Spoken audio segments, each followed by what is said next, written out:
साथियों नमस्कार। कल का अपनी क्लास थी भारत का अक्षांशीय विस्तार और आज की अपनी क्लास होगी भारत का देशांतरीय विस्तार। तो चलो करते हैं शुरुआत।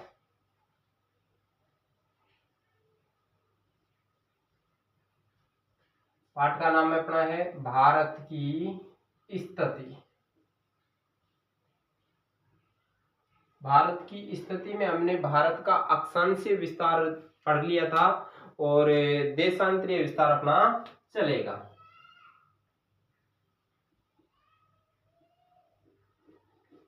यानी कि हमने देखा था कि पृथ्वी का अध्ययन करने के लिए हमने कुछ इसके ऊपर काल्पनिक रेखाएं खींची। पहली जो काल्पनिक रेखा थी वो हमारी अक्षांश थी और आज की जो काल्पनिक रेखा है वो हमारी देशांतर है। देशांतर रेखा का मतलब क्या है कि पृथ्वी पर खींची गई वो काल्पनिक रेखा जो उत्तर को दक्षिण से और दक्षिण को उत्तर से मिलाती है देशांतर रेखा कहलाती है। जैसा कि हम सभी को पता है कि हमारी जो पृथ्वी है ये कैसे आकार की है, जियोड आकार की है, यानी कि गोल है, टेढ़ है। इस पृथ्वी के ऊपर उत्तर जो दिशा है, उत्तर दिशा को दक्षिणी दिशा से मिलाने वाली जो काल्पनिक रेखा थी उन रेखाओं को हमने देशांतर रेखा कहा। अब जैसे कि हमने अक्षांश में पढ़ा था कि पृथ्वी को दो समांतर भागों में बांटने वाली अक्षांश रेखा को क्या कहा जाता है, यानी भूमध्य रेखा। उसी प्रकार से पृथ्वी को दो भागों में बांटने वाली देशांतर रेखा को क्या कहा जाता है, तो ये वह देशांतर है जिसका नाम क्या है, 0 डिग्री देशांतर रेखा। 0 डिग्री देशांतर रेखा, इसे ग्रीनविच लाइन भी कहा जाता है। क्या कहा जाता है, ग्रीनविच लाइन भी कहा जाता है। ग्रीनविच लाइन का ही अन्य नाम है प्रधान याम्योत्तर रेखा।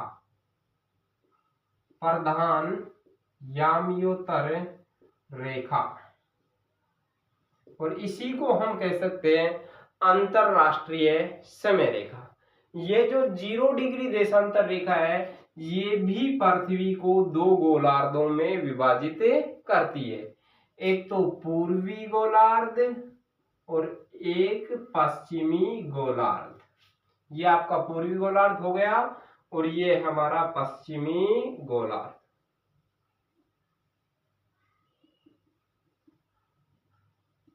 जो 0 डिग्री देशांतर रेखा है इसके पूर्व में 180 डिग्री देशांतर रेखाएं खींची गई हैं।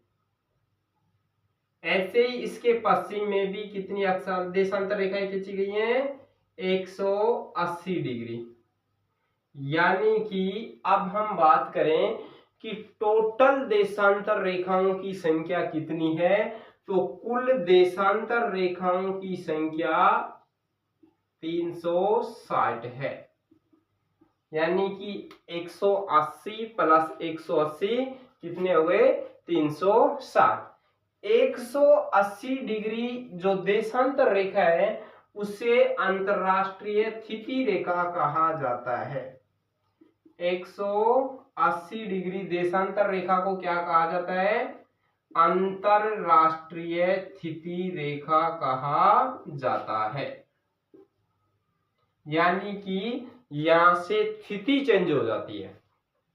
अब आगे हम बात करें कि ये जो 0 डिग्री देशांतर रेखा है ये कहां से गुजर रही है, तो 0 डिग्री देशांतर रेखा ब्रिटेन जो है देश इंग्लैंड, उसकी राजधानी लंदन का एक शहर है ग्रीनविच शहर। कौन सा शहर है, ग्रीनविच शहर। और ग्रीनविच शहर की रॉयल वेधशाला से हमारी 0 डिग्री देशांतर रेखा गुजरती है। कहां से गुजरती है, रॉयल वेधशाला, ग्रीनविच शहर, लंदन राजधानी ब्रिटेन की, वहां से हमारी 0 डिग्री देशांतर रेखा गुजरती है। अब हम बात करें कि हम इस देशांतर रेखा से पूर्व की ओर अगर हम बढ़ेंगे तो हमारा समय भी क्या हो जाएगा, बढ़ जाएगा, जबकि पश्चिम की ओर जाने पर समय क्या हो जाएगा, घट जाएगा। एक देशांतर से दूसरी देशांतर पर जाने में 4 मिनट का समय लगता है। कितने मिनट का समय लगता है? 4 मिनट का समय लगता है। तो अब हम बात करें कि भारत का जो समय है वो ब्रिटेन के समय से कितने आगे होगा। तो हमारा जो समय है यानी भारत का जो समय है वो ब्रिटेन के समय से 5.5 घंटे आगे है। कितना आगे है? 5.5 घंटे आगे है। तो सर भारत का देशांतरीय विस्तार कितना है? तो हम भारत के देशांतरीय विस्तार की बात करें तो भारत का जो देशांतरीय विस्तार है वो देखेंगे कितना है। भारत कौन से गोलार्ध में स्थित होगा देशांतर के हिसाब से? तो भारत पूर्वी गोलार्ध में स्थित होगा। जैसे ये देखो इधर, ये अपना भारत है, लगभग टूटा फूटा बनाएंगे अपने यहाँ।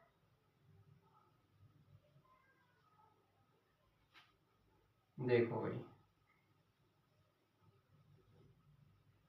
ये नेपाल है, ये भूटान है, और इधर जाकर के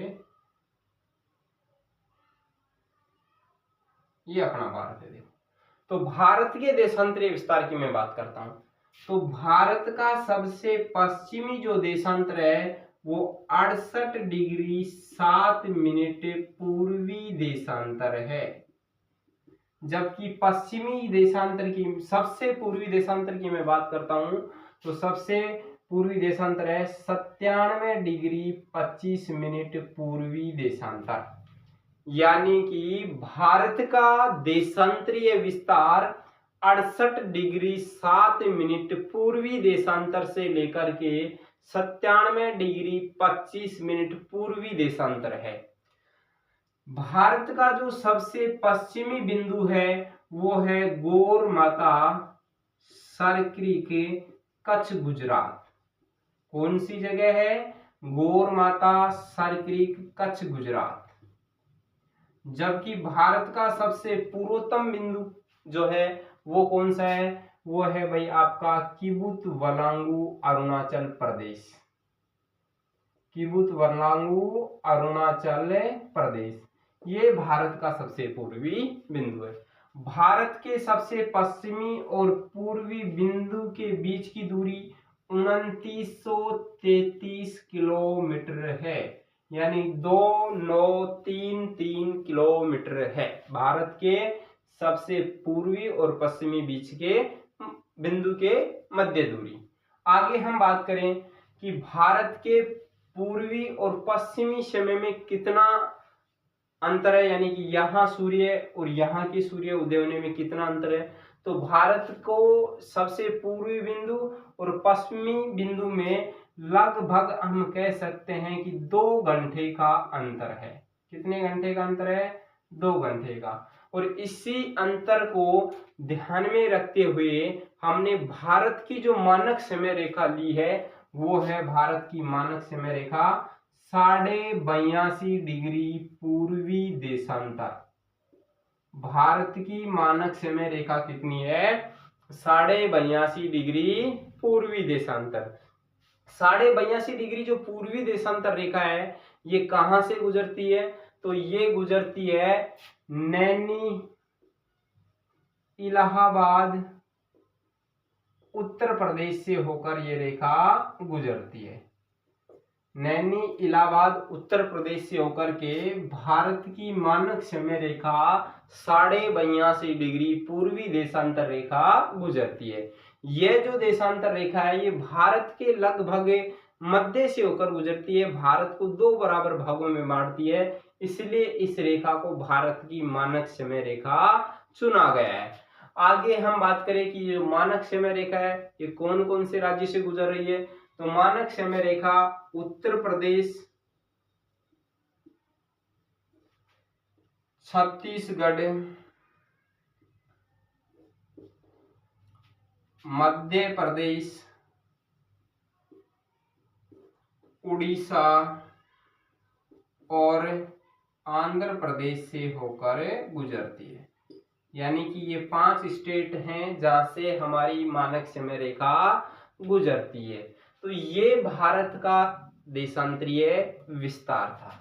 अब बात करें कि सर देशांतर रेखाएं क्या काम आती है, तो देशांतर जो रेखा है वो स्थान का निर्धारण करने में काम आती है। किसके काम में आती हैं, स्थान का निर्धारण करने में कार्य करती हैं, काम आती हैं। तो हमने भारत का अक्षांशीय विस्तार भी पढ़ा और देशांतरीय विस्तार भी पढ़ा। दोनों जो बिंदु है हमारी वो क्लियर है। यानी कि अब मैं बात करूं आपको कि बताओ भारत कौन कौन से गोलार्ध में स्थित है। तो संपूर्ण पृथ्वी पे गोलार्ध कितने हो गए, तो संपूर्ण पृथ्वी पर गोलार्धों की मैं बात करता हूं तो गोलार्धों की संख्या हो गई 4। एक तो उत्तरी गोलार्ध, दक्षिणी गोलार्ध, पश्चिमी गोलार्ध और पूर्वी गोलार्ध। देखो ये हमारी पृथ्वी, इसके ऊपर हमने ये देशांतर रेखाएं खींच दी। देशांतर रेखाएं कितने गोलार्धों में बांट रही है पृथ्वी को, 2 गोलार्धों में। इसके बाद में हमने कुछ इसके ऊपर अक्षांश रेखाएं खींच दी। ये हमारी हो गई अक्षांश रेखा।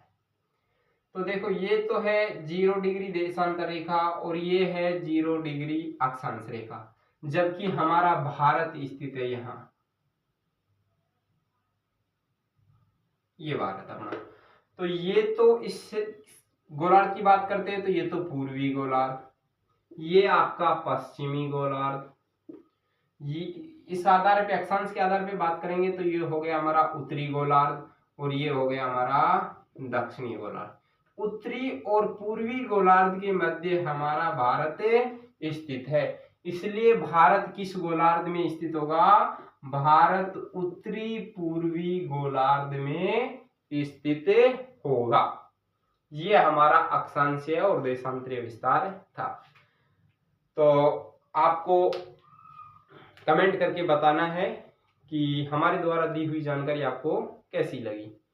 अगर अच्छी लगी हो तो अपने सभी क्लासमेट साथियों से वीडियो को शेयर करने के लिए कहें, वीडियो को सब्सक्राइबर करने के लिए कहें और ज़्यादा से ज़्यादा कमेंट करके बताएं कि सर हमें इस टॉपिक के ऊपर आप लोग वीडियो बनाएं। यहाँ हम कक्षा 9, 10, 11 और 12 आपको आर्ट्स के किसी भी सब्जेक्ट में ज्योग्राफी, पॉलिटिकल साइंस, इतिहास से संबंधित कोई भी क्लास आपको चाहिए तो आप हमारे को वीडियो के कमेंट बॉक्स में कमेंट करके बताएं कि सर हमें इस टॉपिक के ऊपर वीडियो उपलब्ध कराएं।